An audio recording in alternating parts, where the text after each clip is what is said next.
Most people don't want to tell you why you suck. They might ignore you because you suck, but they're not going to like tell you to your face, the reason you're doing stuff wrong is because this, and this. You need people who are going to tell you that.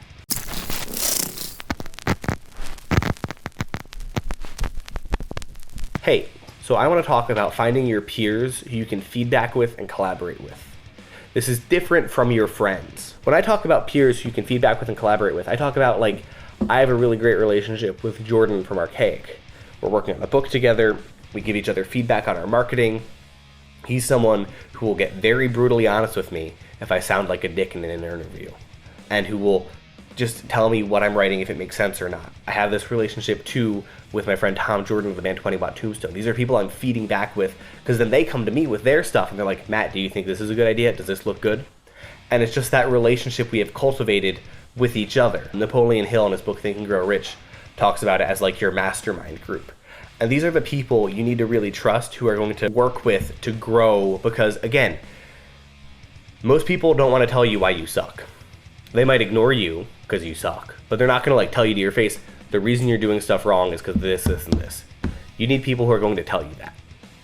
And that sucks to hear sometimes, but it's what you need to hear. Obviously, you should be looking for mentors. I have a lot of mentors who give me that sort of education.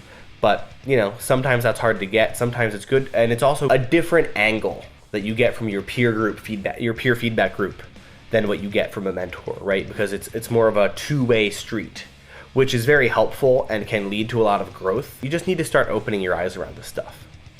It's really that simple. And you just need to start finding the other people who are like genuinely deeply motivated and start talking with them and start saying, this is what worked for me, what worked for you.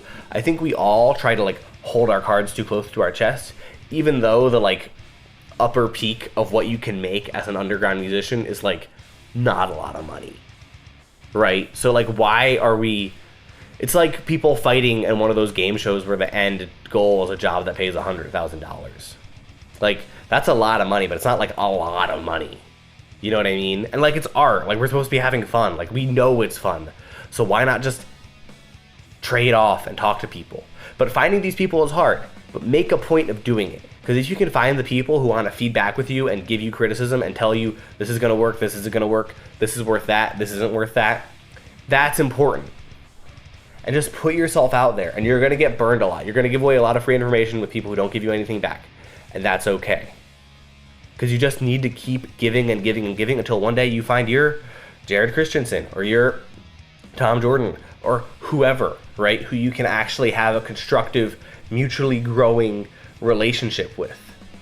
And it's really that basic. And I think that a lot of people step on their own toes when they're doing that, and it's frustrating to see because there's so much room for growth in this scene if you can find the other people who want to grow with you, and if you can become friends with them and then just talk with them regularly. This is something that I have with Jared that's like a huge focus for me, right? Is like, we talk every Sunday. We just have an hour. We go back and forth. We show each other cool stuff that we're working on, and we go from there. And you just keep doing that, and you're going to learn together because like, he's reading this cool book, I'm reading this other cool book. I bought a cool book for him. He bought a cool book for me. We go back and forth, we grow. If you don't do that, you're stagnating. You learn from other people. That's how humans are. We're a tribal species. We talk to each other, we grow in it, and that's productive. That's how we learn. So just find those people. It's tricky. It's going to take time, but it will always pay off.